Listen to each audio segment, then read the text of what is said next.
Hello everyone. ఇంగ్లీష్లో మాట్లాడడానికి grammar నేర్చుకోవాల్సిన అవసరం ఉందా అంటే ఖచ్చితంగా అవసరమే లేదు. గ్రామర్ లేకుండా కూడా మీరు ఇంగ్లీష్లో చక్కగా మాట్లాడొచ్చు. ఓకే, సో అది ఎలా మాట్లాడొచ్చు అనే విషయాలన్నీ కూడా ఈరోజు క్లాసులో నేర్చుకుందాము. సో చిన్న చిన్న పదాలు, వాటి అర్థాలని నేర్చుకుంటూ, సో ఎలాంటి ప్రాక్టీస్ చేయాలి, మనం ఎలా ప్రాక్టీస్ చేసినట్టయితే మాట్లాడడం అనేది మనకి ఇంగ్లీష్లో వస్తుంది అనే విషయాలన్నీ కూడా ఈరోజు క్లాస్లో మీరు నేర్చుకుంటారు. సో ఆలస్యం చేయకుండా ఇక్కడున్న స్లైడ్లో ఈ విషయాలన్నీ కూడా నేర్చుకుందాం ఇప్పుడు. సో అంటే అయితే, సో వాట్ అంటే అయితే ఏమిటి, సో వెన్ అయితే ఎప్పుడు, సో వేర్ అయితే ఎక్కడ, సో వై అయితే ఎందుకు, సో హౌ అయితే ఎలా ఉన్నాయి కదా. సో ఈ పదాలని వాడుతూ ఇంకొక సెంటెన్స్ని తెలుగులోని తీసుకుని మీరు ఇలా మాట్లాడొచ్చు. ఎలా? సో వాట్, అయితే ఏంటి మరి, అయితే ఏం చేద్దామంటావు అని చెప్పాలనుకోండి, అప్పుడు సో వాట్ అనండి. తెలుగులో ఒక వాక్యాన్ని చెప్తూ ఈ పదాలని వాడండి. అంటే మొదట్లో చిన్న చిన్న పదాలని వాడుతూ మీరు ఇలా ప్రాక్టీస్ చేయొచ్చు.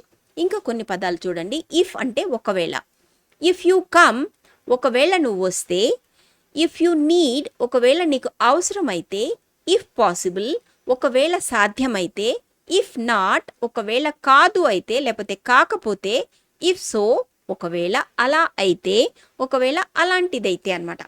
సో మీరు మాట్లాడేటప్పుడు, తెలుగులో మాట్లాడేటప్పుడు ఏం చేస్తారంటే ఒక్క వాక్యాన్ని తెలుగులో తీసుకుని ఇంకో వాక్యాన్ని ఇంగ్లీష్లో ఇలా చెప్పండి. ఇఫ్ యూ కమ్ అని నేను చెప్తాను అంటే, ఒకవేళ నువ్వు వస్తే నేను చెప్తాను అని చెప్పాలనుకోండి. పూర్తి వాక్యాన్ని తెలుగులో చెప్పకుండా ఇఫ్ యూ కమ్ నేను చెప్తాను, ఇఫ్ యూ నీడ్ నేను హెల్ప్ చేస్తాను, ఇఫ్ యూ నీడ్ అంటూ ఇంగ్లీష్లో చెప్పి నేను హెల్ప్ చేస్తాను, ఇఫ్ పాసిబుల్ కొంచెం హెల్ప్ చెయ్యి, ఇఫ్ పాసిబుల్ హెల్ప్ చెయ్యి అనండి. ఇఫ్ అంటే సాధ్యమైతే, ఒకవేళ సాధ్యమైతే హెల్ప్ చెయ్యి అనడానికి ఇఫ్ పాసిబుల్ అంటూ ఇంగ్లీష్లో ఈ రెండు పదాలని వాడుతూ కొన్ని పదాలని తెలుగులో చెప్తూ స్టార్టింగ్లో ఇలా అలవాటు చేసుకోవచ్చు మీరు ఇంగ్లీష్లో మాట్లాడడం. రైట్, ఇంకా కొన్ని పదాలు చూద్దాము. ఇఫ్ యూ వాంట్ ఒకవేళ నీకు కావాలంటే, ఇఫ్ యూ కెన్ ఒకవేళ నువ్వు చేయగలిగితే, ఇఫ్ ఐ గెట్ టైం ఒకవేళ నాకు టైం దొరికితే, ఇఫ్ ఇట్ రెయిన్స్ ఒకవేళ వర్షం పడితే, ఇఫ్ యూ అగ్రీ ఒకవేళ నువ్వు అంగీకరిస్తే అనే పదాలు ఉన్నాయి కదా. వీటిని తెలుగులో ఒక సెంటెన్స్ని తీసుకుని వీటిని జాయిన్ చేస్తూ మీరు ఫస్ట్లో స్టార్టింగ్లో మాట్లాడడానికి ట్రై చేయండి. ఇలా మాట్లాడడం వల్ల డెఫినెట్గా పూర్తి వాక్యాలని మాట్లాడడం కూడా ఒకరోజు మీకు పూర్తిగా వచ్చేస్తుంది, గ్రామర్ లేకుండానే. రైట్, ఇంకా కొన్ని పదాలు చూద్దాము. బిఫోర్ అంటే ముందుగా లేదా ముందు. బిఫోర్ యు గో నువ్వు వెళ్ళే ముందు. బిఫోర్ ఈటింగ్ తినే ముందు. బిఫోర్ స్లీపింగ్ నిద్రపోయే ముందు. బిఫోర్ దాట్ దాని ముందు. బిఫోర్ మీ నాకు ముందు. ఇలా మీరు బిఫోర్ యు గో నాకు చెప్పు అని చెప్పాలనుకోండి, నువ్వు వెళ్లే ముందు నాకు చెప్పు. బిఫోర్ యు గో నాకు చెప్పు. బిఫోర్ ఈటింగ్ తినే ముందు ఈ మందు వేసుకో. బిఫోర్ ఈటింగ్ ఈ మందు వేసుకో అనొచ్చు. బిఫోర్ స్లీపింగ్ ఫోన్ చూడకు. బిఫోర్ స్లీపింగ్ ఫోన్ చూడకు అని ఇలా ఫోన్ చూడకు అనే సెంటెన్స్ని తెలుగులో బిఫోర్ స్లీపింగ్ అనేది ఇంగ్లీష్లో కలిపేసి మీరు ఇట్లా స్టార్టింగ్లో మాట్లాడొచ్చు. ఓకే, బిఫోర్ దాట్ దానికి ముందు ఇది చెయ్యి అనండి. బిఫోర్ దాట్ ఇది చెయ్యి అనండి. అంటే స్టార్టింగ్లో ఇలా మాట్లాడడం వల్ల ఈ ఇంగ్లీష్ పదాలు అనేవి మీకు అలవాటైపోయి మెల్లిమెల్లిగా పూర్తి వాక్యాన్ని ఇంగ్లీష్లో మీరు మాట్లాడగలుగుతారు. తర్వాత చూడండి, ఆఫ్టర్ దాట్ అంటే ఆఫ్టర్ అంటే తర్వాత. ఆఫ్టర్ యూ కమ్ నువ్వు వచ్చిన తర్వాత. ఆఫ్టర్ లంచ్ లంచ్ తర్వాత. ఆఫ్టర్ వర్క్ పని తర్వాత. ఆఫ్టర్ దాట్ దాని తర్వాత. ఆఫ్టర్ సమ్ టైమ్ కొంతసేపు తర్వాత. ఈ పదాలు ఉన్నాయి కదా, వీటిని వాడుతూ ఇంకొక వాక్యాన్ని తెలుగులో తీసుకొని మాట్లాడడం ప్రారంభించండి. లైక్ ఆఫ్టర్ యూ కమ్ మనం వెళ్దాం అనండి. ఆఫ్టర్ యూ కమ్ మనం వెళ్దాం. ఆఫ్టర్ లంచ్ కూర్చోకు కొంచెం నడువు అని చెప్పండి. ఆఫ్టర్ వర్క్ పని అయిన తర్వాత ఇది చేద్దాం. ఆఫ్టర్ వర్క్ ఓకే చేద్దాం. ఆఫ్టర్ వర్క్ అలా అని అంటూ ఈ పదాలని ఫస్ట్ చెప్తూ ఇంకొక వాక్యాన్ని తెలుగులో చెప్తూ స్టార్టింగ్లో ఇలా వాడటం వల్ల ఒకరోజు మీకు పూర్తి సెంటెన్స్ని కూడా ఇంగ్లీష్లో మాట్లాడడం వచ్చేస్తుంది. ఇంకా కొన్ని పదాలు చూద్దాం. మేబీ అంటే కావచ్చు. మేబీ లేటర్ తర్వాత కావచ్చు. మేబీ టుమారో రేపు కావచ్చు. మేబీ ఎస్ అవునేమో. మేబీ నో కాకపోవచ్చు. మేబీ హీ నోస్ అతనికి తెలిసుండొచ్చు. సో ఇవి ఉన్నాయి కదా, మీరు మాట్లాడేటప్పుడు ఈ పదాలని వాడండి. వాడడం వల్ల మీకు మాట్లాడడం అనేది వస్తుంది. ఇప్పుడు చూడండి, మేబీ లేటర్ ఉంది కదా, తర్వాత కావచ్చు. మేబీ లేటర్ తర్వాత కావచ్చు. మీరు తర్వాత కావచ్చు అని తెలుగులో చెప్పే బదులు మేబీ లేటర్ అనండి. తెలుగులో మాట్లాడుతూనే పూర్తి వాక్యాలని ఇంగ్లీష్లోనే చెప్పవలసిన అవసరం లేదు. కొన్ని పదాలను ఇంగ్లీష్లో చెప్తూ కొన్ని సెంటెన్సెస్ని తెలుగులో కలిపి కూడా ఫస్ట్ స్టార్టింగ్లో మీరు మాట్లాడొచ్చు. రైట్? నెక్స్ట్ ఈవెన్ అంటే అయినా కూడా అన్నమాట. ఈవెన్ అంటే ఈవెన్ నౌ ఇప్పుడు కూడా, ఈవెన్ దెన్ అప్పుడు కూడా, ఈవెన్ యూ నువ్వు కూడా, ఈవెన్ దిస్ ఇది కూడా, ఈవెన్ ఐ డోంట్ నో నాకు కూడా తెలీదు. రైట్? మేబీ నాట్ బహుశా కాదు, మేబీ నాట్ టుడే బహుశా ఈరోజు కాదు, మేబీ నాట్ నౌ బహుశా ఇప్పుడు కాదు, మేబీ నాట్ పాసిబుల్ సాధ్యం కాదేమో, మేబీ నాట్ పాసిబుల్ సాధ్యం కాదేమో అని చెప్పాలనుకోండి, దానికి బదులుగా మేబీ నాట్ పాసిబుల్ అనండి. మేబీ నాట్ హిమ్ అతను కాకపోవచ్చు, మేబీ నాట్ దిస్ వన్ ఇది కాకపోవచ్చు. తర్వాత యాజ్ సూన్ యాజ్ అంటే వెంటనే, as soon as you come నువ్వు వచ్చిన వెంటనే, యాజ్ సూన్ యాజ్ పాసిబుల్ సాధ్యమైనంత త్వరలో, as soon as he calls అతను కాల్ చేసిన వెంటనే, as soon as I finish నేను పూర్తి చేస్తూనే అంటే పూర్తి చేసిన వెంటనే అనమాట. As soon as it starts మొదలవ్వగానే. రైట్? సో ఈ పదాలు ఉన్నాయి కదా, వీటిని వాడుతూ ఇంకొక వాక్యాన్ని తెలుగులో తీసుకొని మీరు స్టార్టింగ్లో మాట్లాడొచ్చు. Like as soon as you come నువ్వు వచ్చిన వెంటనే మనం వెళ్దాం, as soon as you come మనం వెళ్దాం అనండి. As soon as you come మనం వెళ్దాం. యాజ్ సూన్ యాజ్ పాసిబుల్ కొంచెం ఇది చెయ్యండి, యాజ్ సూన్ యాజ్ పాసిబుల్ కొంచెం చెయ్యండి అనండి. So as soon as possible అని ఇంగ్లీష్లో చెప్తున్నారు, కొంచెం చెయ్యండి అని తెలుగులో చెప్తున్నారు.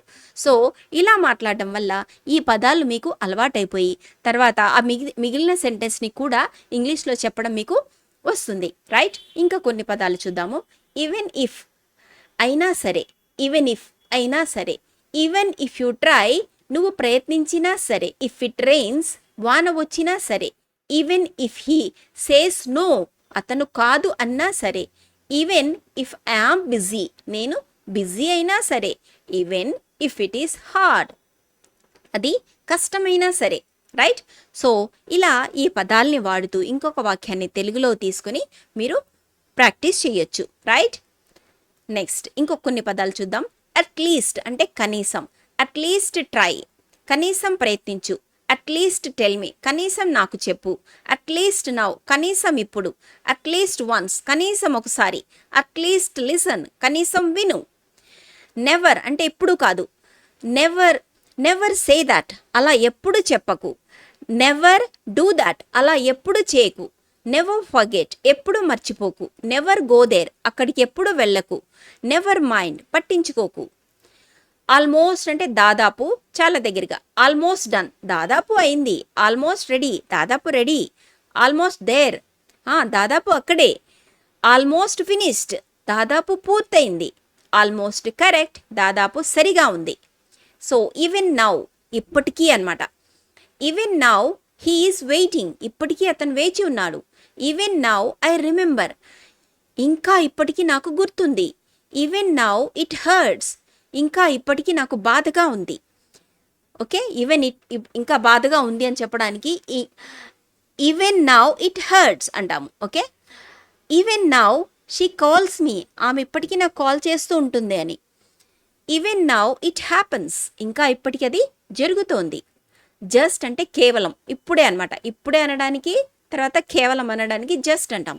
జస్ట్ నౌ ఇప్పుడే, జస్ట్ వెయిట్ కొంచెం సేపు వేచి ఉండండి, జస్ట్ వెయిట్ కొంచెం ఉండండి అని. జస్ట్ లిసన్, జస్ట్ ట్రై కొంచెం ట్రై చేయండి, జస్ట్ బికాస్ అందుకోసమే, స్టిల్ అంటే ఇంకా, స్టిల్ నౌ ఇంకా ఇప్పటికీ, స్టిల్ వెయిటింగ్ ఇంకా వేచి ఉన్నాను, స్టిల్ దేర్ ఇంకా అక్కడే ఉంది, స్టిల్ వర్కింగ్ ఇంకా పని చేస్తున్నాను అని. Still working still I'm working అంటే ఇంకా పని చేస్తున్నాను. స్టిల్ నాట్ ష్యూర్ ఇంకా నిశ్చయం కాలేదు. రైట్? సో ఓన్లీ అంటే మాత్రమే, ఓన్లీ దిస్ ఇది మాత్రమే, ఓన్లీ యూ నువ్వు మాత్రమే, ఓన్లీ టుడే ఈరోజు మాత్రమే, ఓన్లీ వన్ ఒకటి మాత్రమే, ఓన్లీ దెన్ అప్పుడే. బికాస్ అంటే ఎందుకంటే అనమాట. బికాస్ ఐఎమ్ టైర్డ్ నేను అలసిపోయి ఉన్నాను కాబట్టి. బికాస్ హీ సెడ్ అతను చెప్పినందుకు. బికాస్ ఇట్స్ లేట్ ఆలస్యమైంది కాబట్టి. బికాస్ ఐ వాంట్ టు నాకు కావాలి కాబట్టి. బికాస్ షీ నోస్ ఆమెకి తెలుసు కాబట్టి.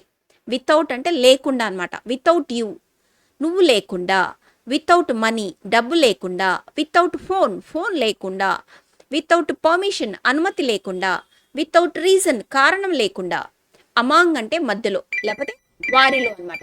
Okay right.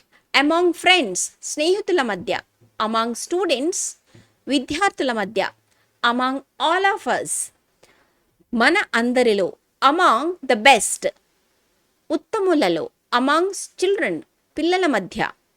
రైట్. సో ఇలా మాట్లాడడం మీరు ప్రాక్టీస్ చేసినట్టయితే తప్పకుండా గ్రామర్ నేర్చుకోకుండానే మీకు ఇంగ్లీష్లో మాట్లాడడం అనేది వస్తుంది. క్లాస్ నచ్చితే లైక్ చేయండి అండ్ మీ ఫ్రెండ్స్ అండ్ ఫ్యామిలీతో ఎవరైనా ఇంగ్లీష్ నేర్చుకోవాలనుకుంటున్నారో వాళ్ళతో షేర్ చేయండి. ఫస్ట్ టైం వింటున్నట్టయితే ఛానల్ని సబ్స్క్రైబ్ చేసుకోండి. Thank you so much for listening to the class. Take care. Bye.